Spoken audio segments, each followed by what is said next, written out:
Hello दोस्तों आपका travel info and tradition के नए अध्याय में बहुत बहुत स्वागत है। दोस्तों आज मैं आपको मुंबई नागपुर एक्सप्रेसवे, जिसे समृद्धि महामार्ग के नाम से भी जाना जाता है, उसके बारे में हम चर्चा करेंगे। दोस्तों इसकी लंबाई लगभग 701 किलोमीटर की है और इसे अभी पार्शियली ओपन कर दिया गया है दोस्तों 11 दिसंबर 2022 को, जिसमें हमें फेस 1 में लगभग नागपुर से शिरडी के बीच में, और जून 2023 में फेस 2 खोल दिया जाएगा जो कि शिरडी से मुंबई के बीच में होगा। इसके अलावा दोस्तों इसमें जो मेजर जंक्शन होंगे वो वेस्ट एंड में अगर हम कहें तो आमने विलेज जो कि थाने डिस्ट्रिक्ट में पड़ता है, और ईस्ट एंड में शिव मडका विलेज जिसे नागपुर डिस्ट्रिक्ट में भी आता है, इसके बीच में ये जोड़ेगा। दोस्तों ये स्टेट ऑफ महाराष्ट्र में बन रहा है और जो डिस्ट्रिक्ट में कनेक्ट होंगे उनमें प्रमुख हैं नागपुर, वर्धा, अमरावती, वाशिम, बुलढाना, जालना, औरंगाबाद, अहमदनगर, नासिक और थाने। जो मुख्य शहर इनमें आएंगे दोस्तों उनमें प्रमुख हैं भिवंडी, कल्याण, नासिक, शिरडी, औरंगाबाद, जालना, वर्धा और नागपुर इनमें प्रमुख हैं। दोस्तों ये अपने में एक बहुत ही समृद्ध हाईवे होने वाला है, क्योंकि इसकी जो लंबाई है ये देश में, जिसे कह सकते हैं कि जितने भी हाईवे हैं या एक्सप्रेसवे हैं उनमें यह एक इस लंबाई के दृष्टिकोण से यह आएगा। और इसे बनाने का काम महाराष्ट्र स्टेट डेवलपमेंट कॉरपोरेशन कर रही है, जिसे MSRDC भी बोलते हैं, जो EPC मोड पर इसमें काम कर रही है, और इसे जून 2023 तक इसे आम जनता के लिए देने की कवायद जारी है। दोस्तों यह महाराष्ट्र के 2 स्टेट जो हैं उनको जोड़ने का काम करेगा, जो मुख्य शहर हैं, जिनमें प्रमुख हैं दोस्तों नागपुर और मुंबई, और इससे व्यापार बढ़ने की काफ़ी सहूलियत हो जाएगी। दोस्तों प्रधानमंत्री मोदी ने पिछले महीने में समृद्ध महामार्ग का उद्घाटन किया था। इसके बाद यह आम लोगों के लिए खोल दिया गया है। यह परियोजना को पूरा करने में अहम भूमिका निभाने वाले मुख्यमंत्री के सलाहकार राधेश्याम गोपाल ने मुंबई नागपुर जो समृद्धि महामार्ग है वो नागपुर से शिरडी तक शुरू हो चुका है, और इसे पूरा जून 2023 तक करने की कवायद जारी है।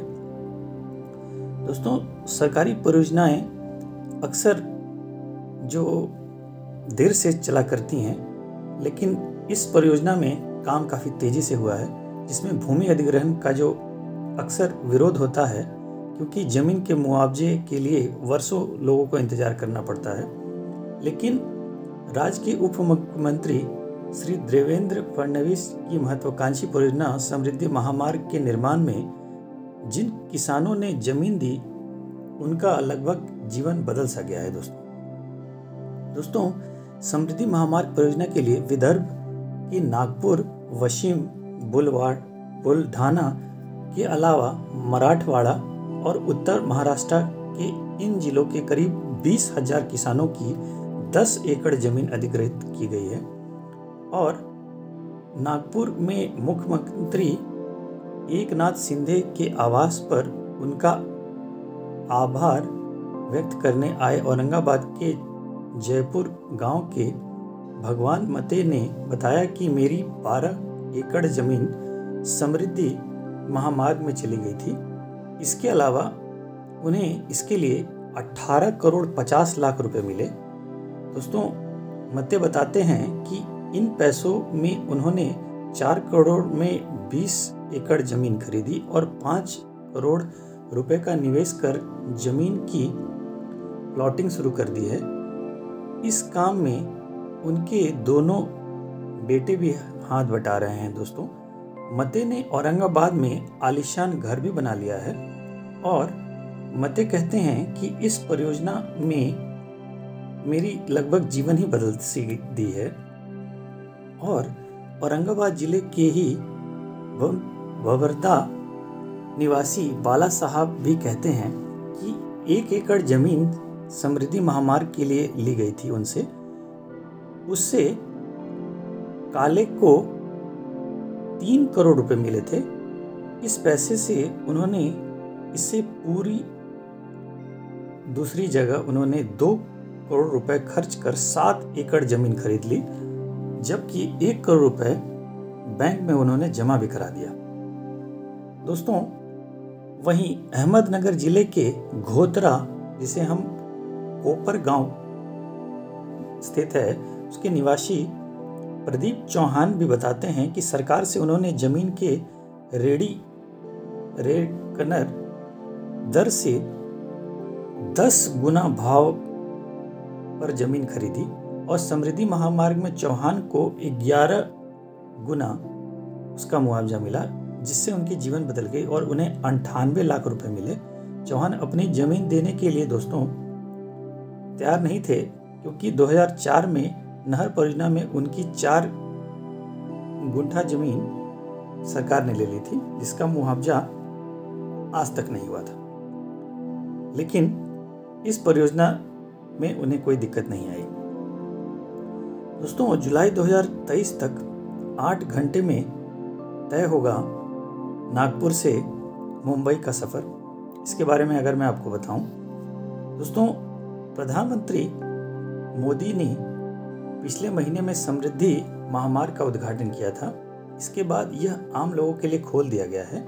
इस परियोजना को पूरा करने में अहम भूमिका निभाने वाले मुख्यमंत्री के सलाहकार राधेश्याम गोपाल वार ने कहा कि मुंबई नागपुर समृद्धि महामार्ग नागपुर से शिरडी तक शुरू हो चुका है। फरवरी से इस सड़क मार्ग में नासिक जाना सरल हो जाएगा और जुलाई 2023 तक मुंबई से नागपुर 701 किलोमीटर की दूरी सिर्फ 8 घंटे में तय की जा सकेगी। दोस्तों, इसको समय पर पूरा करने के लिए सरकार की कवायद बिल्कुल तेज गति से चल रही है और इसको समय पर पूरा करने के लिए केंद्र सरकार भी मदद कर रही है और राज्य सरकार भी अपनी पूरा इसमें योगदान दे रहे हैं। दोस्तों, शुरुआती दौर में यह 6 लेन की बनेगी और बाद में इसे 8 लेन तक कराने की सरकार की कवायद है। दोस्तों, आने वाले दिनों में यह मुंबई से मिहान तक जोड़ा जा सकेगा और यह इकोनॉमिक कॉरिडोर कई राज्यों को जोड़ने का भी काम करेगा। इसमें दोस्तों सड़क के किनारे वृक्ष, सीसीटीवी कैमरे और रेस्ट रूम की सुविधाएं भी बनाई जाएंगी और इसे वर्ल्ड क्लास बनाने की सरकार की इच्छा है। आशा है दोस्तों आपको हमारी जानकारी पसंद आई होगी। आपका बहुत बहुत धन्यवाद।